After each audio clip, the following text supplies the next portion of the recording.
بسم اللہ الرحمن الرحیم۔ السلام علیکم ورحمۃ اللہ وبرکاتہ۔ رضیت باللہ ربا وبالاسلام دینا وبمحمد نبی و رسولا۔ میں اس بات پر راضی ہوں کہ اللہ میرا رب ہے، اور میں اس بات پر بھی راضی ہوں کہ حضرت محمد صلی اللہ علیہ وآلہ وسلم اللہ کے رسول ہیں اور اس کے نبی ہیں۔ اور میں اس بات پر بھی راضی ہوں کہ اللہ تعالیٰ نے مجھے اسلام کی دولت سے مالا مال فرمایا، مجھے اسلام جیسا پیارا دین عطا فرمایا۔ جس وقت ان تین بنیادی معتقدات پر انسان کا عقیدہ پختہ ہو جاتا ہے تو اس کے بعد پھر انسان کو رنگین مزاجیاں آزمانے کی ضرورت نہیں پڑتی۔ آپ نے ایک نام سنا ہے، فہد مصطفیٰ، ARY چینل پر وہ پروگرام کرتا ہے، جیتو پاکستان کے نام سے ایک انعامی پروگرام ہوتا ہے جس میں مختلف سوالات پر بھی اور بغیر سوالات کے بھی، اور من جملہ یہ کہا جا سکتا ہے کہ ہر طرح کی فحاشی اور عریانی پر لوگوں پر وہ انعامات کی تقسیم کرتا ہے۔ اس کا ایک بڑا عجیب و غریب قسم کی تصویر جو ہے وہ سوشل میڈیا پر وائرل ہو رہی ہے آج کل، آپ نے شاید دیکھی ہوگی، آپ دیکھ لیں تو یہ آپ کے سامنے اسکرین پر آپ کو نظر آ رہی ہے۔ یہ صاف طور پر جو وہ زنانہ عورتوں کا لباس ہے، بمائے دوپٹے کے ساتھ عورتوں کا لباس، مکمل عورتوں کا ڈیزائن، اور اسی طریقے سے اس کے اوپر جو وہ پھولکاری کا کام کیا ہوا ہے۔ تو جس وقت انسان اللہ تبارک و تعالیٰ کی رضا میں راضی نہیں ہوتا تو پھر انسان غیر مطمئن ہوتا ہے۔ جب غیر مطمئن ہوتا ہے تو پھر انسان طرح طرح کی حرکتیں، مختلف قسم کے کام جو وہ کرنے لگ جاتا ہے، جس طریقے سے فہد مصطفیٰ نے کیا ہے۔ بنیادی طور پر فہد مصطفیٰ نے یہ کسی گارمنٹس یا کپڑے بنانے والے کسی برانڈ کا جو لباس پہنا ہے اور پہن کر اس کو پروموٹ کیا ہے، اور اس کے بھی اس نے لاکھوں روپے جو وہ چارج کیے ہوں گے۔ دوسری طرف مذہبی رنگ میں حق خطیب نامی بہروپیہ فراڈیا دغاباز انسان، اس کو بھی آپ دیکھیں تو اس نے بھی رنگ برنگے اسی طرح کے زنانہ لباس جو ہے وہ پہنا ہوتا ہے۔ قیمت کے اعتبار سے ہمیں اعتراض نہیں ہے، اگر کسی کو اللہ تعالیٰ نے توفیق عطا فرمائی ہے تو اس کو اچھی قیمت کا، اچھی کوالٹی کا، اچھے معیار کا کپڑا پہننا چاہیے، لباس پہننا چاہیے۔ یہ اللہ تعالیٰ کا شکر ادا کرنے کی ایک صورت ہے، اگر دکھاوا نہ ہو یا دوسروں پر برتری ثابت کرنے کی نیت نہ ہو تو۔ لیکن حدود و قیود کم از کم اتنی ہونی چاہیے کہ جن کے اندر رہ کر بندہ کم از کم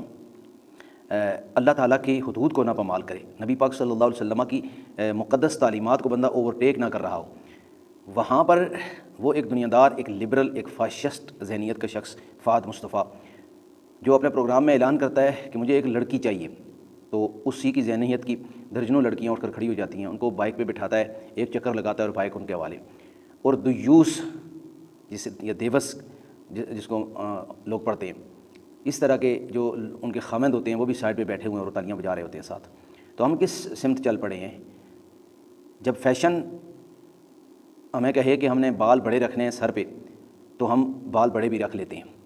ہم عورتوں کے برابر بال بھی رکھ لیتے ہیں۔ فیشن جب ہمیں کہیں کہ اب ہم نے جو سر کو بالکل حلق کرنی ہے، ٹنڈ کروانی ہے، تو ہم ٹنڈ کروا لیتے ہیں۔ فیشن ہمیں کہے کہ داڑھی کو چٹ صاف کرنا ہے تو ہم چٹ صاف کر لیتے ہیں۔ فیشن ہمیں کہے کہ داڑھی کو جو ہے وہ بہت بڑا لمبا کر کے تو رکھنا ہے تو ہم بڑا کر کے رکھ لیتے ہیں۔ فیشن ہمیں کہے تو مرد جو عورتوں کی طرح بال چٹیا بنا کر باندھ بھی لیتے ہیں۔ فیشن ہمیں کہے تو مونچھیں صاف، فیشن کہے تو مونچھیں بڑی بڑی۔ تو یہ اللہ اور اس کے رسول اور اللہ تعالیٰ کے دین پر راضی نہ ہونے کی صورت ہے۔ اور ایک طرف وہ ایک لبرل اور فاشسٹ ذہنیت کا شخص اس عمل سے گزر رہا ہے، اور اس طرح کے ہزاروں یا لاکھوں کی تعداد میں اور ہیں کہ جو دین سے دوری کی وجہ سے ہیں، اور ایک شخص دین کی دعویداری کے اندر ہر طرح کی دولت ہونے کے باوجود، پرتعیش زندگی ہونے کے باوجود، عیش و عشرت ہونے کے باوجود، شہرت ہونے کے باوجود، پیسہ ہونے کے باوجود، عزت چلو وہ ایک علیحدہ چیز ہے، وہ کوئی لوگ ایسے ہوتے ہیں کہ ان کو عزت کی ضرورت ہی نہیں ہوتی ہے، تو وہ اگر نہیں ہے، اگر ہر بندہ اس کی مطلب بنگلہ دیش سے لے کر تو ترکی تک، اور ترکی سے لے کر جو وہ یورپ تک اس کی میمز بنتی ہیں، اس کا تمسخر اڑایا جاتا ہے، اس کی بے ہودگی کا، حق خطیب کا، تو اسے فرق نہیں پڑتا ہے، تو اس لیے کیونکہ اس کے اندر عزت نام کی چیز کوئی نہیں ہے۔ لیکن یہ آپ نے فہد مصطفیٰ کی تصویر دیکھی ہے، یہ پھر سے آپ دیکھ لیں، فہد مصطفیٰ ہے یہ، جس نے یہ اپنی مکمل عورتوں والا لباس جو ہے وہ پہنا ہوا ہے۔ تو دوسری طرف آپ دیکھیں گے تو یہ آپ کو حق خطیب نامی جو ہے وہ بہروپیہ ہے، اس کا لباس آپ دیکھیں گے تو وہی زرگ و برگ میں، وہی عورتوں کے ڈیزائن میں رنگین قسم کا لباس۔ اور یہ ایک نہیں ہے، فہد مصطفیٰ کا تو ایک یہ تصویر سامنے آئی ہے نا، لیکن حق خطیب کی جو ہے وہ سوشل میڈیا پر درجنوں اس طرح کی مطلب کہ لباس میں تصاویر کے ویڈیوز اور آنے سب چیزیں موجود ہیں۔ تو ہم عرض کرنے کا صرف مقصد یہ ہے کہ اللہ اور اس کے رسول کی طرف لوٹ آؤ، یہ وقت ہے۔ میں نے شروع میں اسی لیے حضرت فاروق اعظم رضی اللہ تعالیٰ عنہ سے منسوب وہ عربی جملہ پڑھا ہے کہ رضیت باللہ ربا، میں راضی ہوں اللہ کے رب ہونے پر۔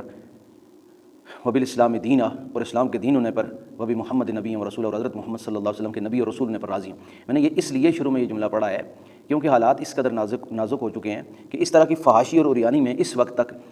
میری نظروں سے کسی مسلک کے کسی عالم کا، بالخصوص دیگر مسالک کے دیوبند یا اہل حدیث میں سے چند علماء کی یا چند خطباء کی زبان سے ایسے بروپی اور جعلی پیروں کا رد جو وہ سنا، لیکن اہل سنت کہلانے والے بریلوی مکتب فکر کے علماء میں سے سوائے ڈاکٹر زاہد محمود نعمانی جلالی، جو ڈاکٹر محمد اشرف اسد جلالی کے ترجمان ہیں، ان کے سوا کوئی ایسا شخص نہیں ہے کہ جس کا اس وقت تک باقاعدہ طور پر حق خطیب کا مکمل بائیکاٹ اور حق خطیب کو بے نقاب کرنے والے کے ساتھ مکمل جو ہے وہ اس حد تک مشروط حمایت موجود ہو۔ تو یہ ہمارے لیے انتہائی لمحہ فکریہ ہے کہ علماء کس مصلحت کا شکار ہیں، علماء کس اعتبار سے خاموشی کا شکار ہیں۔ اگر ان کے ذہن میں یہ بات آتی ہے کہ ایک حق خطیب کو جھٹلانے سے کئی درجنوں یا ہزاروں کی تعداد میں ہی کر لیں، اور بھی ایسے ہیں کہ جن سے انکار کرنا پڑے گا تو بھائی کر دیں، کیا مسئلہ ہے، اس میں کیا مشکل ہے؟ قرآن پاک اور تعلیمات رسول کافی ہیں ہمارے لیے،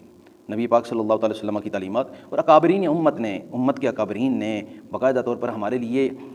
قرآن و سنت کی تعلیمات سے بڑا واضح منہج چھوڑا ہے، اس منہج پر ہم نے چلنا ہے اور ایک بڑا واضح راستہ ہمیں دیا ہے۔ اس راستے سے ہم اگر روگردانی کریں گے تو پھر تو ضروری سی بات ہے کہ ہمارے لیے جو وہ مسائل پیدا ہوں گے، لیکن اگر اس راستے پہ ہم چلیں گے تو ہمیں اس طرح کے بہروپیوں کا سہارا لے کر اپنا مسلک کھڑا کرنے کی ضرورت نہیں ہوگی۔ اللہ تعالیٰ سے دعا ہے کہ اللہ تعالیٰ ہمیں سمجھ کی توفیق عطا فرمائے، ہمیں عمل کرنے کی توفیق عطا فرمائے، ہماری خطاؤں کو معاف فرمائے، اور ہمیں نبی پاک صلی اللہ علیہ وسلم کی حیا نصیب فرمائے اور خوف خدا نصیب فرمائے۔ جزاکم اللہ خیرا کثیرا۔